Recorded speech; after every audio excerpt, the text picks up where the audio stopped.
L'Ouganda enregistre un nombre croissant de cas d'Ebola. Alors qu'une nouvelle épidémie du virus mortel a été déclarée il y a 10 jours, le ministère de la Santé du pays a relevé 35 cas confirmés, dont 7 décès, particulièrement dans la communauté de Madoudou, épicentre de l'épidémie. Dans le district de Mubende, où est apparue la première infection au virus, l'inquiétude grandit.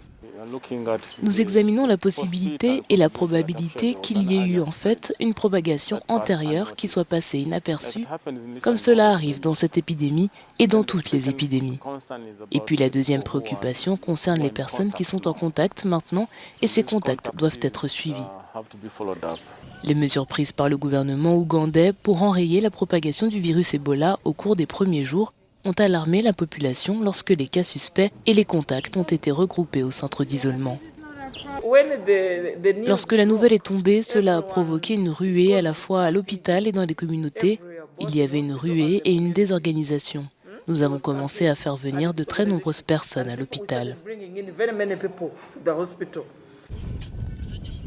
Si l'établissement est prêt aujourd'hui, les premiers jours du virus ont été chaotiques, le district n'ayant pas été préparé à la résurgence du virus.